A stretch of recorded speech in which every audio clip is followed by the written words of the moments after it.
Okay, let's do this. Finally. Um,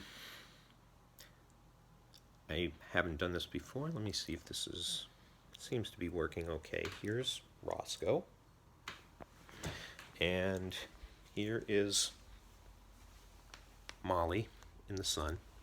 Hey, sweetie. Um, okay, so I am opening the questions. You can tell I haven't shaved for a few days, and I'm a little bit out of sorts, as I guess we all are. Okay, interview questions. If there was a movie made of your life, which song would you like to play during the opening credits, first few minutes? Wow. Okay. Um, I'd really have to think about that. Wow. If there was a movie made of your life, which song would you want to play? I don't know. Maybe that, that circus theme that do do do do do do do do. Probably something instrumental and sort of non-committal, I guess. I can't think of what right now. Maybe something from that Tom Verlaine instrumental album that came out a few years ago. Because I'm maybe I'll come back to this, and if I come up with something, I'll either do a little more video or post it. But probably something instrumental and sort of non-committal. Okay, sorry, that's not the greatest answer, I'm sure, but that was a tough question. What's your favorite memory involving a pet? Oh God, I have so many, but I think the greatest one, and no offense to Roscoe, there he is. I love this cat so much. Um, Probably first meeting Jack, and I was with my girlfriend at the time, and Jack, as anybody who's on BCBers was anybody that was on BCB knows, was kind of my soulmate, if one can have a cat soulmate. And I think it was the second I laid eyes on him, and I went to a adoption with my then girlfriend. I don't think she was my fiance yet, which is another long story, which I won't get into right now. But she, we kind of went to adopt a cat, and there was a cat, and they were kind of showing us all the different cats that were available for adoption, and I saw this tuxedo kitty, and they said, who was acting a little more, who was being more active, kind of climbing on the cage and being a lot more friendly. A lot of the other cats were sort of cowering on the corner. And they said, this is Jack. And he was called Jack because he only had one-eyed Jack, right? And they said, nobody wants to take him because they think his eye is a problem. And we've had him checked out with a vet.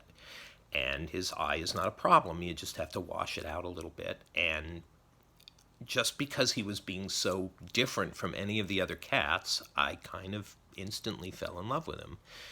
And I have had this thing where, it's happened a couple times in my life where the first time I see someone, I just know that they're going to have some kind of effect on my life, and I don't necessarily know exactly what it is. And when I met my wife, Carolyn, she was singing a Sid Barrett song, actually. What's the one? Won't you miss me? Wouldn't you miss me at all? I can't think of the name of it, but she was doing that in a Sid Barrett tribute that we played together. So it's happened a couple times with people. Point being, this is the only time it's happened with an animal.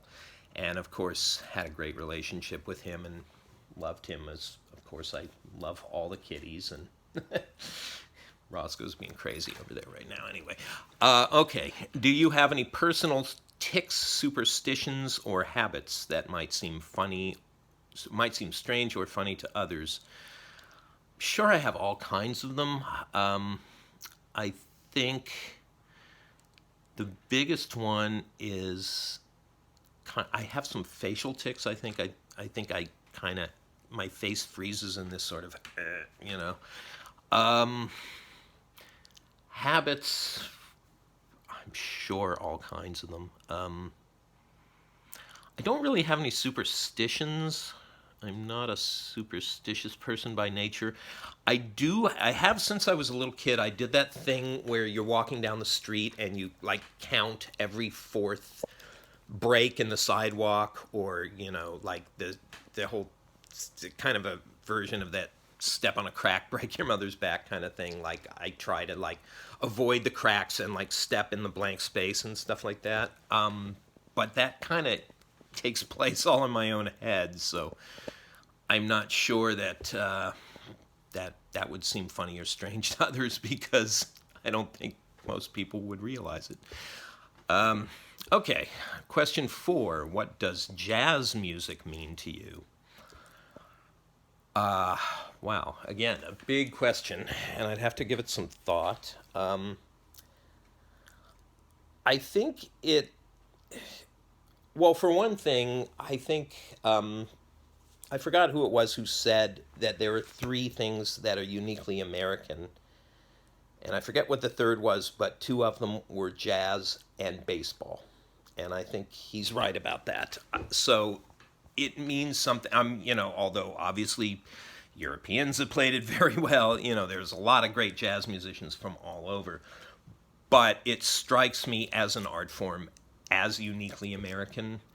The best of it is as good to me as any music in the world. And I think the ones who sort of celebrate freedom to one degree or another.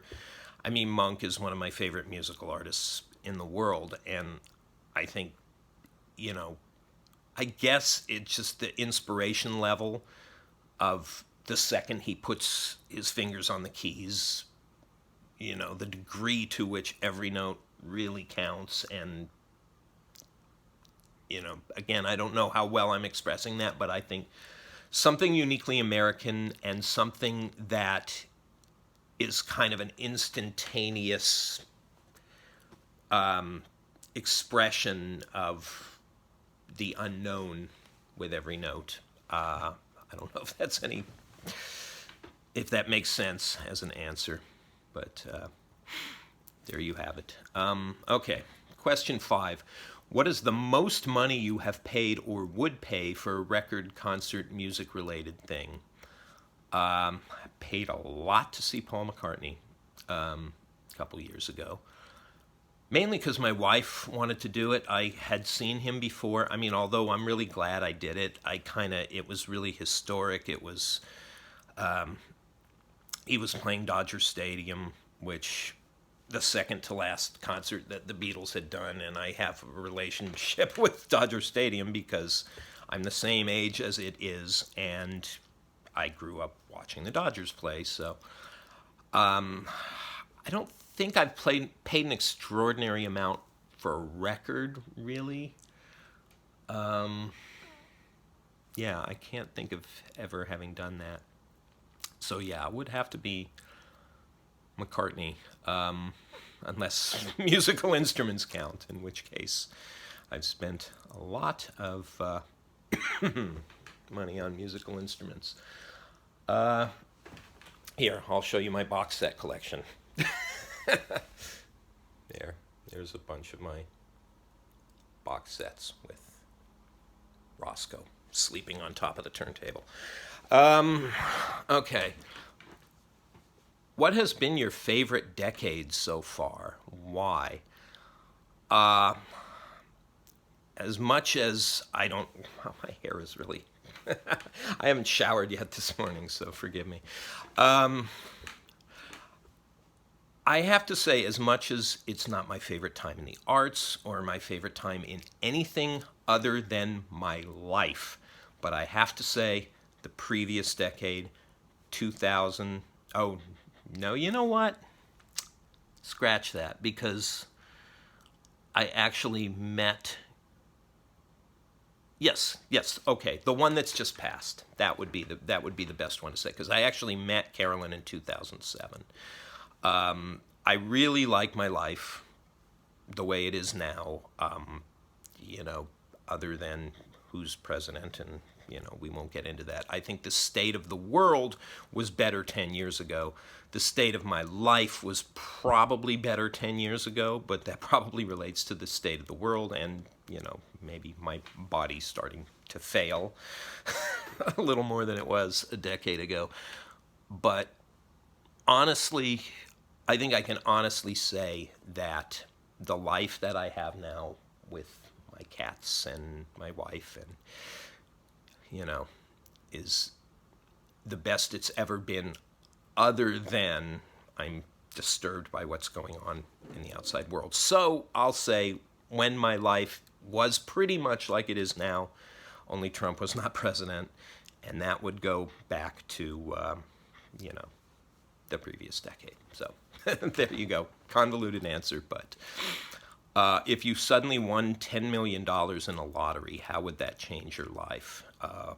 Change it in a big way, because I would move the hell out of here. I would buy my mom a house and hire round-the-clock nurses to look after her. And I would live in the middle of nowhere with my books and records and my memories. How about that? I mean, I don't think it would essentially change me as a person. I think I like kind of living in my own space, and I think the space would just get bigger. There you go. What would Dave the Hats tell his 18-year-old self if he had the chance? It's interesting, Dave the Hats. Never heard myself referred to that way, but most people don't refer to me as hats, obviously.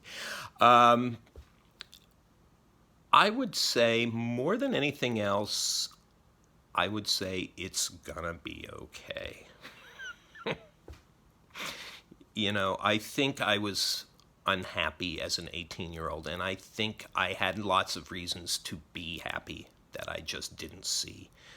I might have just said, dude, you got your family that loves you, you know, you have ability to make music and be creative, and that's very valuable. And, you know, try and appreciate that a little more, and don't be so dang gloomy. Okay. Where do you stand on household chores and gardening? Where do you stand on household chores and gardening? I try to get out of them as much as possible. Now that we own a house, we do our own gardening. Carolyn is much better at doing chores and much better at doing gardening than I am. I'm kind of a lazy ass, and she needs to prod me to do the gardening and the housework. There are certain things that I do. I will say there are certain tasks that she finds distasteful that I volunteer for. I clean the kitty litter. You know, I take out the trash. Anybody ever notice that? I mean, that's a bit of a cliche, you know, to say something's a man's job, but in my experience, if there is a relationship between a man and a woman, the man almost always is the one that takes out the trash. Taking out the trash is a man's job. It's true. Gardening, you know, I wish I could enjoy it. I mean, for us, it's just pulling weeds mostly. I like picking fruit. We have fruit trees in our front yard. You know, I try and get out of it as much as possible. I guess that would be the best way to put it. If you could be amazing at something you already aren't, what would that be and why? The only thing I can think of is I wish I was a talented pilot. I'm obsessed with travel, which is, you know, weird saying that now because, you know, everybody's kind of settling in at home. But I would say that I want to see as much of the world as possible. And if I were a pilot, I would get in a plane and I would fly everywhere I could. I would like to see the area around where I live from the air. I actually know a pilot. I should, once this is all over, I should see if I can manage to get him to take me up in his plane. But I think that's it. I guess on the same wavelength, I wish I were a better swimmer. I would love to go like snorkeling. Like I went to Hawaii and I went swimming a little. I'm just so damned uncomfortable in the water that I couldn't really enjoy it. And I was just in this little pool of water in Hawaii, and it was so beautiful and clear, and you could see everything underwater. And the first thing I thought was, get me out of here, because I feel so uncomfortable being submerged underwater. So I would say that's the other thing is, I just got a little notice on my screen that somebody made a Scrabble play. So yes, either an amazing swimmer or a pilot. How's that? Okay, that's all the questions. So here, I'll give you a little tour of my house. There's the front door. There's there's baby girl. That's Molly. And there's Roscoe now lying on the floor. Did you hear that? There's the kitchen. Bit of a mess right now. Let's see. Moving back into the living room.